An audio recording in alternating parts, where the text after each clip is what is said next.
Fellow St. Lucians, we are back on the third segment of our program, and we're now going to address the economy and how things can change and what should be done.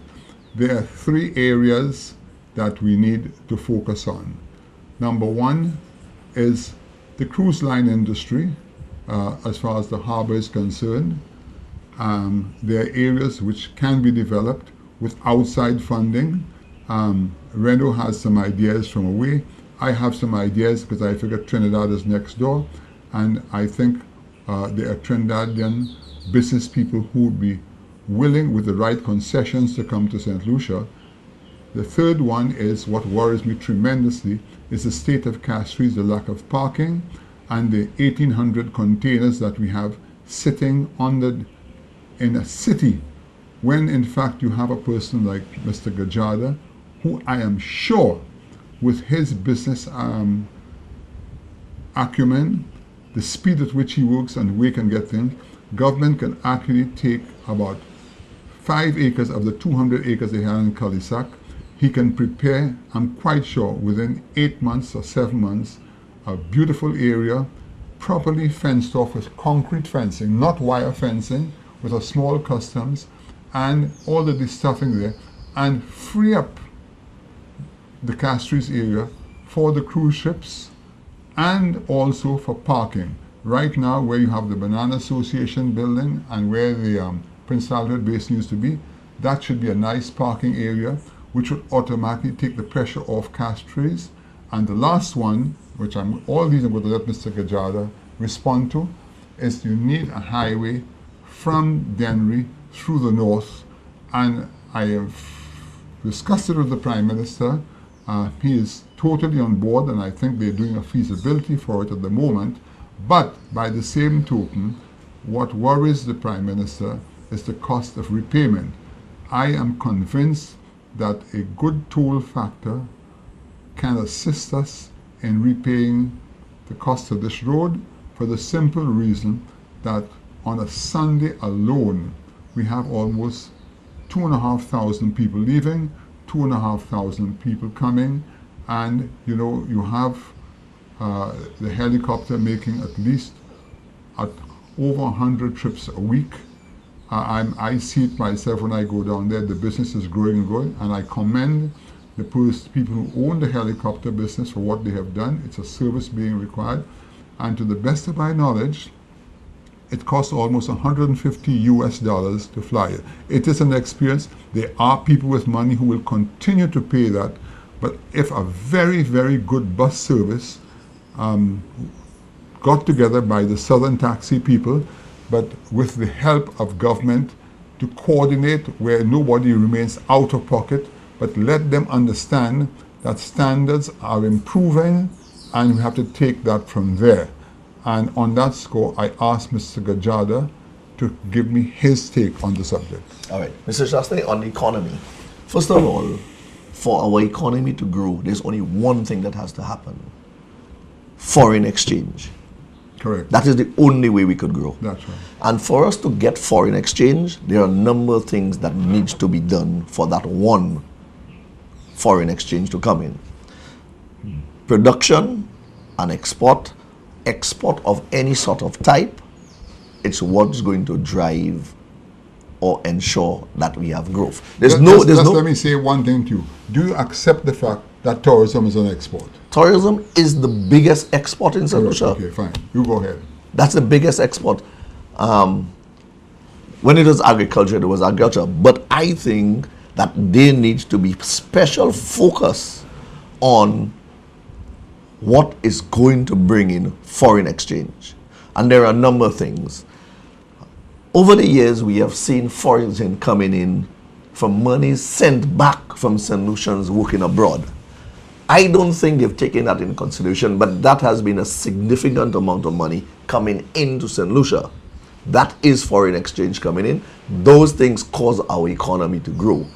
And there are a number of things that we need to sit down and list and focus on at what is going to bring in foreign exchange if we are to look at the growth of our economy. That set aside, that's for a special case on its own. What we need to do is We need to look at our people, the mentality of our people, what they're thinking, how they're thinking, what they want and how they want. Generally, you would know St. Lucians are the best workers outside of St. Lucia. But within St. Lucia, they do not seem to want to produce, they do not seem to want to be better, and they do not seem to want to excel.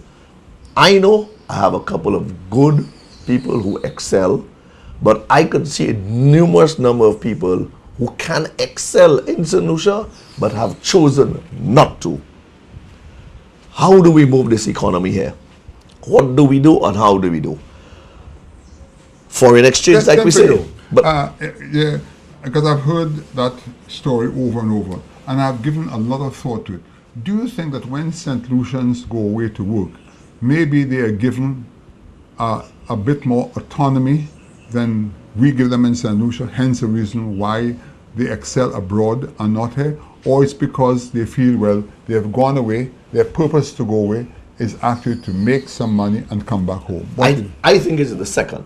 Because in my case, I have tried and I've tried to give an autonomy to them, but they do not want to take it. They do not want the responsibility. Okay. They will say those things, but they do not want the responsibility. Okay, let's go back to where we started off a while ago.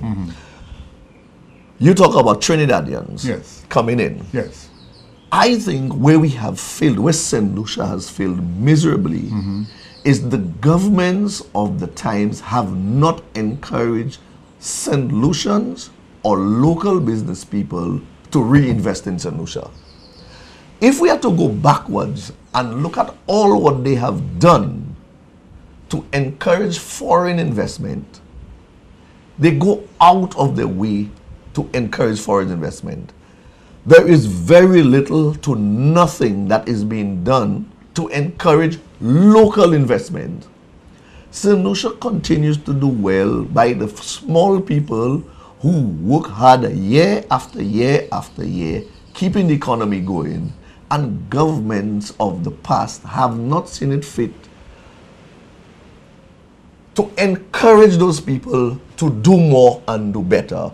And you know, Mr. Shastney, there are a number of St. Lucians that can reinvest in St. Lucia if given the opportunity and given the encouragement to, without having to go far. Yeah.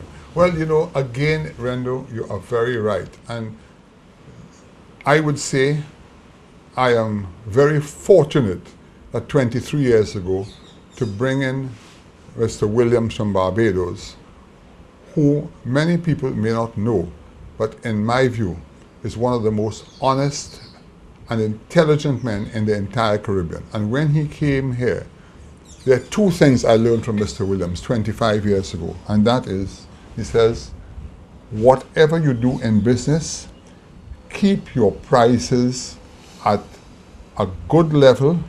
Do not gouge people, because if you gouge people and you start a good business, you open the way for competition. The second thing he told me, learn to incorporate people into your business. Let them have a share in it. Hence the reason why when we started Caribbean Metals, we had 70 employees who were shareholders in the company. This advice was excellent advice, and as a result of that, when we got into the store market, I explained that carefully to my CEO, Mr. Andre Shastney, who understood what I was saying, and we have 300 workers who are shareholders. They represent 10% of CFL, and there is absolutely no question that it has worked. One of the reasons why it has worked so well is that you're killing two birds with one stone. You are showing the confidence in the people, and you're presenting them with a balance sheet to let them understand what business is all about. That for every dollar you earn, what percentage remains with the company. So they understand that when a dollar's worth of goods are sold, that dollar does not go into our pockets. It is distributed.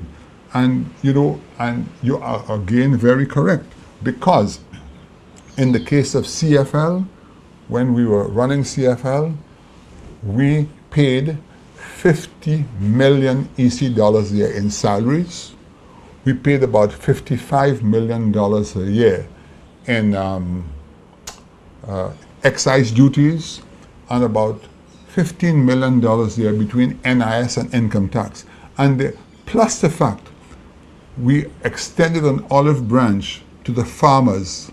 And one thing I will say, both governments have recognized that. Both the United Workers' Party and the Labour government have recognized the importance CFL plays and continues to play in that field. So again, the point you made there is very valid, because here is a company and what it has done. So just imagine, you can't have 20 CFLs in St. Lucia, I accept the fact, because fortunately for us, we were in an industry of food where people have to eat, so it generates a lot. And when you have economies wallowing through no fault of any government, because you have a recession, there are certain things people cut back. But the last thing to cut back is food. So, but as you rightly said, we need that foreign exchange, because without foreign exchange, we can't pay our bills. And we can't grow. And we cannot grow. So I agree with you that we need to look further afield to bring in other people. I mean, you look at, they don't want to hear that, but you have a place like Singapore. When you read the book, what this man has written, I mean, success breeds success. And what we need is to copy people who have been successful, not people who have been failures.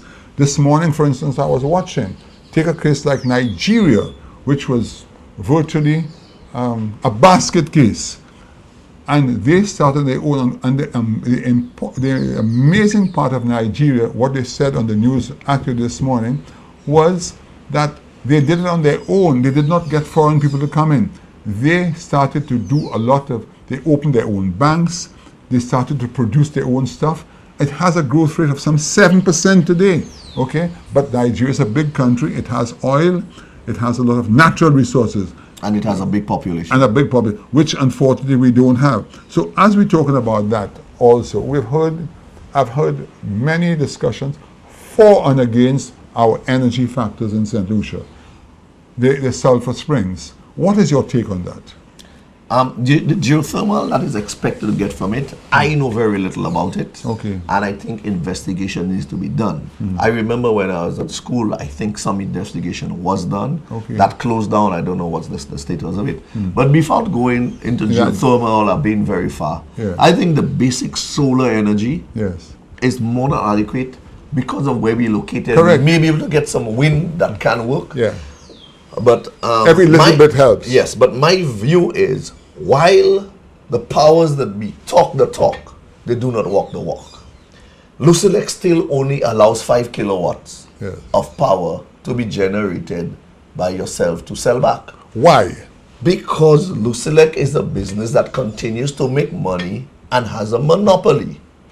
So while they talk one way, that yes, we want to reduce it this way, they're not allowing it and allowing you to do the maximum that you can do without many restrictions. So we have to look at all those things. And you know, when we hear the people talk and we hear they say one thing, we need to look at the other side and see, what did you allow?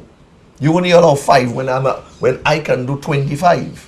But you are restricting me from doing well. So there are a number of things that need to be looked at. It has a lot of negative impact on those that have been benefited directly now. And I know it's hard for people to take those decisions, but some decisions just have to be taken in the interest of a country and a future of a country. Okay. Now, we have touched on many subjects. And before we close off today, I really would like to send a very strong signal to this administration to let us know the direction that this country is going, because we are all concerned and we need to help this government to get on an even keel, and whereby our people can once again be proud of themselves. If you had to give some solid and compact advice now, what direction you feel in the short term I heard what you said about the long term, but we have to take that first step. What can be done to bring back our pride, to take away the frustration and the what's the word should I use? The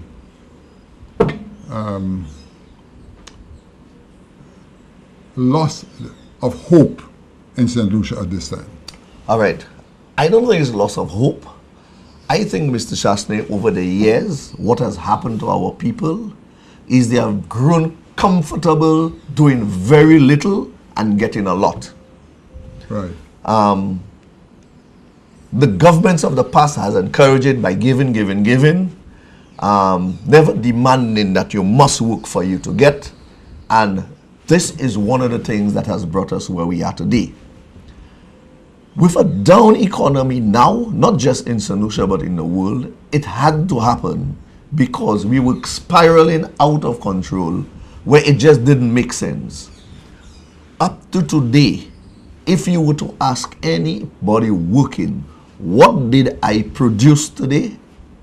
And compare it with the number of hours and the wages that they get, they would realize they only produced 1 hour, if so much, work in an 8-hour day and collecting the pay of 8 hours.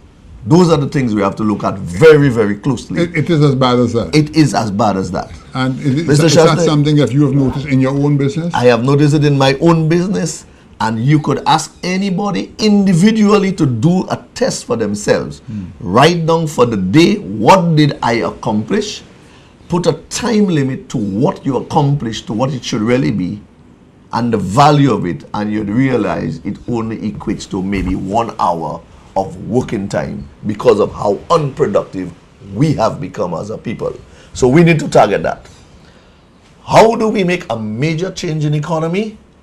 Allow an open market for foreigners, and when I say foreigners again, I don't mean Caribbean foreigners. I'm talking about the Syrians who have continued to do excellent in St. Lucia. I talk about people from Russia and China.